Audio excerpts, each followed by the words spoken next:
पीर की शाम को, परसों शाम को मैं एक टेलीथॉन करूंगा, पैसा इकट्ठा करूंगा इंशाल्लाह। सारे जो पाकिस्तानी इधर भी रहते हैं और जो बैरून मुल्क पाकिस्तानी है, और वो पैसा इकट्ठा करके हम हुकूमतों के, पंजाब और पख्तूनख्वा की हुकूमतों का फंड, उधर पैसा इकट्ठा करेंगे और उसके ऊपर सानिया निश्तर, जिन्होंने बड़ा कामयाब प्रोग्राम किया था जब कोरोना के दौर में हमने एक एहसास का प्रोग्राम किया था, सारी दुनिया ने उसे माना था, इंटरनेशनली रिकग्नाइज किया था एहसास प्रोग्राम।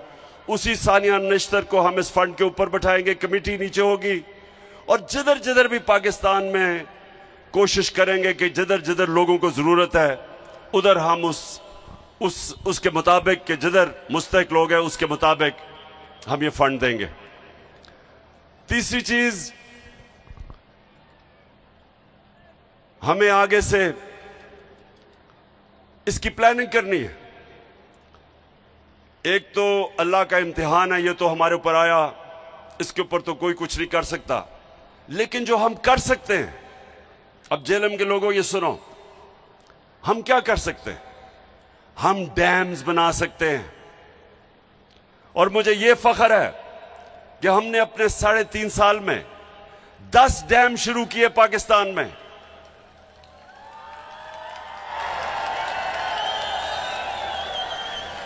पचास साल के बाद पाकिस्तान में बड़े डैम बने। बादशाह बन रही है, बादशाह डैम बन रहा है, दासू डैम बन रहा है, और उसके अलावा मुमन डैम, जो इंशाल्लाह अगर इसी रफ्तार पे गया तो 2025 में बन जाएगा। 10 डैम का हमने प्रोग्राम बनाया। इससे क्या होता है? जब आपके पास डैम होते हैं तो जब पानी आता है, जब बारिश आता है तो पानी आता है, तो वो आप पानी को काबू कर लेते हैं। डैम जब आपके बने होते हैं तो बारिश आता, पानी आता, रोक लेते हैं उसको, और वो पानी बजाय तबाही करने के वो एक नेमत बन जाती है। ये है डैम का कमाल। ये आपका प्रोपेगेंडा के जी जलसे कर रहा है, पॉलिटिक्स कर रहा है, कान खोल के सुन लो, ये मेरी हकीकी आजादी की जंग तब तक नहीं रुकेगी जब तक मैं इस मुल्क को तुम्हारे जैसे चोरों से आजाद नहीं करता।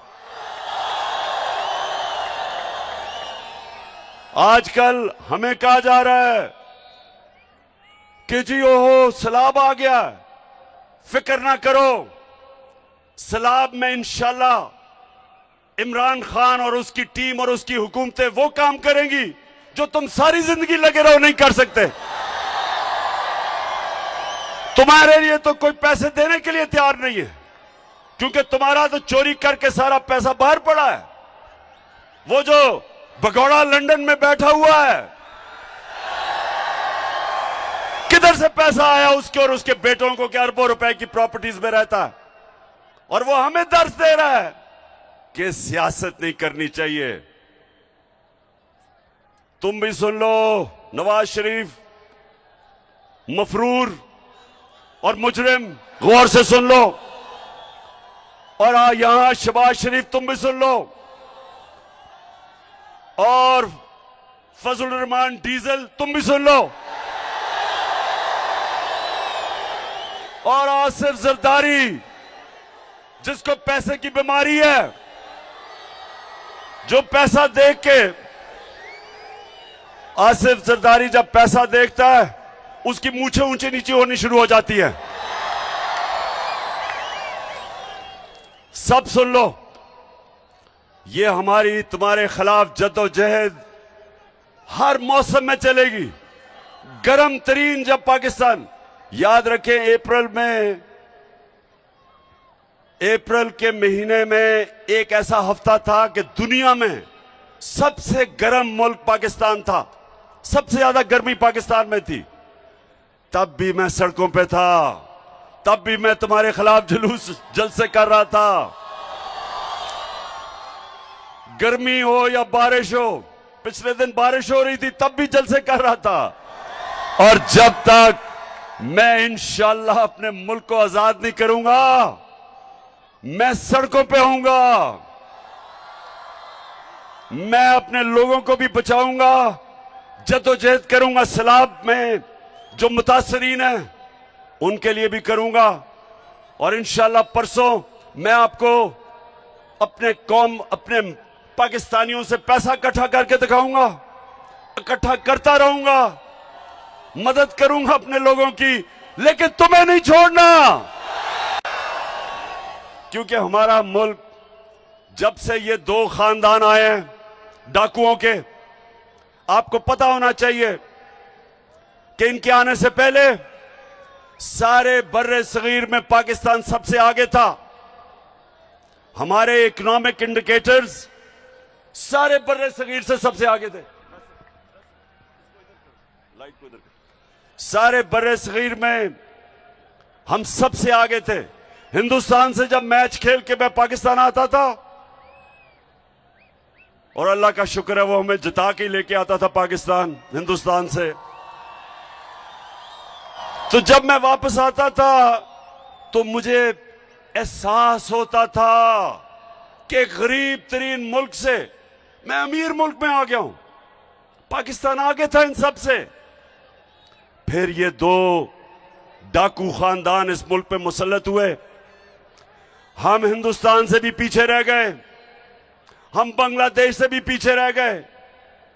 और ये जो आज शहबाज शरीफ और ये मिफ्ता इस्माइल कहता है कि तहरीक इंसाफ की वजह से IMF का प्रोग्राम फेल हो जाएगा, शहबाज शरीफ सुन लो गौर से। पहले तो तुम और तुम्हारे इत्तेहादी और खानदानों ने इस मुल्क को मकरूज किया, कर्जे आपने चढ़ाए। आपकी वजह से हर इंसान पे कर्जे बढ़ते गए। हमारी जब बारी आई तो मुल्क का तो दिवालिया निकला हुआ था 2018 में। आप अपने फोन के ऊपर गूगल करके देख ले कि 2018 में पाकिस्तान की तारीख का सबसे बड़ा बैरूनी मुल्क खसारा था, सबसे ज्यादा कर्जे थे। हम जितना भी हमने पहला साल पैसा इकट्ठा किया टैक्स पे, आधा चला गया कर्जों की किस्तें अदा करने में जो कर्जे आपने लिए थे। तो हम तो तब हमें मिला था पाकिस्तान। और पाकिस्तान की इकोनॉमिक सर्वे उठा के देख लो, इनके दौर में जो इकोनॉमिक सर्वे जो हुकूमत से जो ऑफिशियल डॉक्यूमेंट आती है वो उठा के देख लो। 17 साल के बाद सबसे बेहतरीन ग्रोथ रेट हमारे दौर में 5.6 और 6% हमारी इकोनॉमी ऊपर गई। सबसे ज्यादा पाकिस्तान की तारीख में टैक्स इकट्ठा किया। सबसे ज्यादा पाकिस्तान की तारीख में बैरून मुल्क पाकिस्तानियों ने डॉलर्स भेजे। हमारी 4 फसलें 2 साल रिकॉर्ड पैदावार हुई। किसानों के पास तारीख में सबसे ज्यादा पैसा गया देहातों में। हम वो पाकिस्तान छोड़ के गए थे। हमने एहसास के जरिए लोगों को फायदा पहुंचाया, निचले तबके को। हमने पहली दफा पाकिस्तान में हेल्थ इंश्योरेंस यानी कि 10 लाख रुपया हर खानदान को दिया कि किसी भी अस्पताल में अपना इलाज करवा सकते थे। यह पहली दफा हुआ पाकिस्तान में। और इस दौर में, और हम छोड़ के जाते हैं अप्रैल में, आप साजिश करते हैं, बैरूनी मुल्क साजिश करके गवर्नमेंट गिराते हैं और 4 महीने के अंदर मुल्क का दिवालिया निकाल देते हैं, मजीद कर्जों का रिकॉर्ड तोड़ देते हैं, रुपया गिर जाता है। रुपया एक दफा तकरीबन 250 रुपया डॉलर पे पहुंच गया। आज भी सबसे ज्यादा इस वक्त डॉलर महंगा है। इसका मतलब महंगाई सबसे ज्यादा महंगी है।